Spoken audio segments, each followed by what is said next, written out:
name is Jesse McNeely, and I worked on the screenplay for The Machine Stops, which is a mixed media film adaptation of an old science fiction story that we're working on. We're going to be blending Second Life and real life, and whatever else we can cram in there. I woke up in this room. The worms had vanished. I was surrounded by artificial air, artificial light, and artificial peace. And my friends were calling to me down speaking tubes to know whether I'd come across any new ideas lately. It will end in homelessness. Well, the idea for this project was essentially to offer a intermediate level digital media course that involved the collaborative production of machinima project. And machinima is a new art form that involves creating computer animations inside of computer games or online communities. So I basically kind of threw this idea at the class, and the students have been working really hard for the last 2.5, 3 months to pull this together. And it's essentially, the reason behind it is, one, to get them working on a collaboration, which is something typically that students will do when they graduate. When you're working in new media, you're oftentimes working in teams and on larger projects and things. But it's also the story is really fascinating. We read this story at the start of the semester, The Machine Stops by Forster, and it really deals content-wise with a lot of the themes that we explore in the program, from emerging technology to telecommunications, the internet, and that the story was written in the last part of the first part of the 20th century. It's very predictive of a lot of the things that we do today, like Facebook and all the hours we spend communicating online. And so it has a real resonance, I think, with contemporary issues, and also provided an opportunity, because we're working in Second Life, where everyone would have a chance to be the main avatar and sort of shoot and kind of create parts. And so we're basically in the point right now of kind of putting it all together, and I think it's going to be quite fascinating. Started off with Act 1 for mine, and we started off rewriting the script for Act 1, and I inquired the cinematography into it by just basically reading the script, thinking of what each shot looked like, and then making it, I guess. I didn't really run into too much problems with it because the cinematography was pretty straightforward for it. There's a lot of dialogue in Act 1, so a lot of the same shots can be used for each scene, I guess. And probably the sound for like the bath raising and then the floor raising the book up tone probably be the same. Yeah, it should just sound the standard. My name is Thomas. I worked on the storyboards for the second half of Machine Stops. It was pretty easy. The hardest part was scanning it in, putting it in a PowerPoint presentation. I broke 2 of my fingers during production, but I managed to keep going. Dedication. The ground will be attached to it. This is where it's going to switch to live footage. We have Kuno laying on the ground. He's gasping for air because air is obviously different on the surface. Now, or should I do talkie? Like a picture icons will work for me. Like we could have for literature could be a book, and then communication could be if we just did like a really simple head with like. I'm Chantal. And I'm David. And we both worked on the script together, along with other members of the team. Our main focus, though, was the cinematography.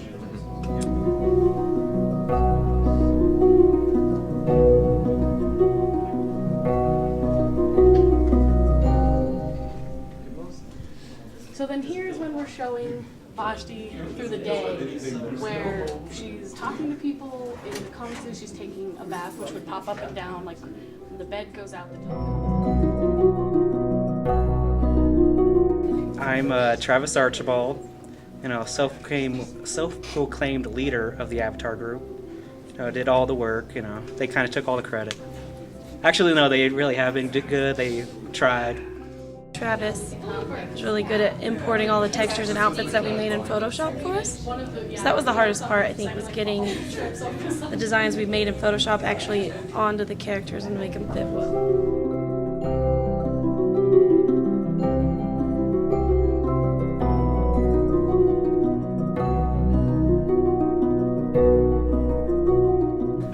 did, the Avatar group, had to learn a few things like how to make stuff transparent. Like I wanted we first originally started with a kind of a convict jumpsuit type thing because, low cost clothing, very simple, and, we'll be okay with everybody wearing the same thing. But, that got vetoed because I added a denim look to it with numbers, and they said it was too Shawshank Redemption feel, and oh man, that cut me deep. All that work, 9 hours. 9 hours. You know how long 9 hours is? I made machine apparatus, and to move each legs, I use flexible path, and I used gravity. I changed gravity and wind effect for each legs, and then each leg can move differently. And I put white tile texture to make it white, and to make this stripe pattern. That there's like 4-5 people in our group. We each created our own version of the characters. Sorry.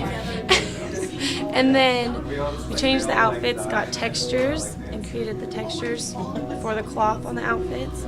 Changed hair color, the shape of the bodies, to make them look as close to the characters in the story as we could.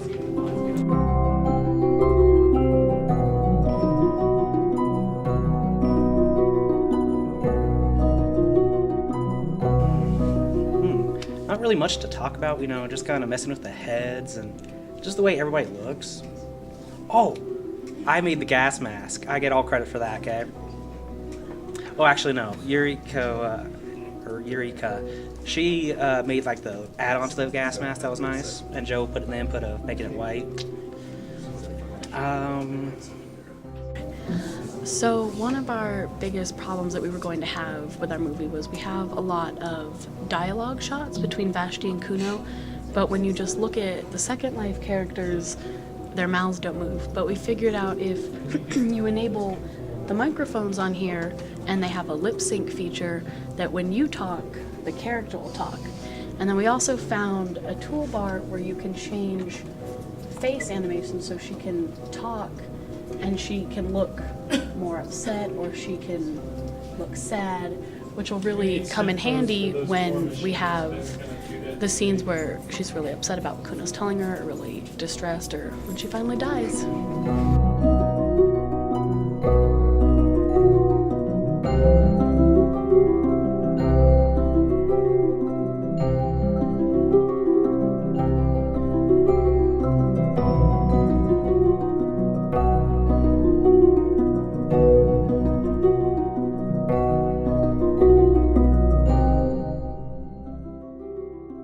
My name's Life. I've been working on kind of helping to create the living spaces. Someone else actually made the actual pod that the people live in, and then I put a bunch of them together and made like a platform around them to kind of create what we need for like faraway shots, to kind of get an idea of like the underground facility that everyone lives in. And I also worked on some of the things that go inside the pods, like the bed, bathtub.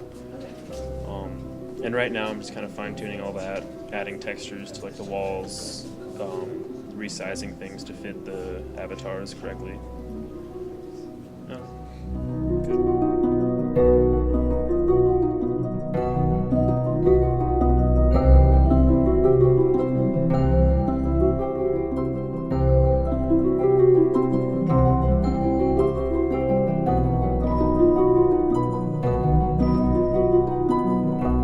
So I'm part of the set design group. I went ahead and I had a hand in making the pod, the chair, the screen, all the stuff that went in the pod. I also did the airship and the landing dock that was for it.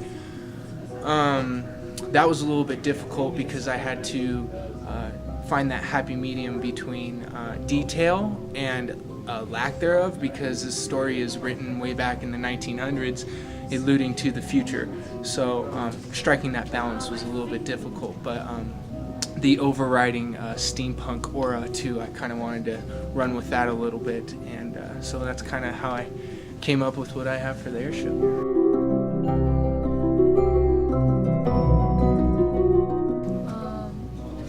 I made the opening part of movie.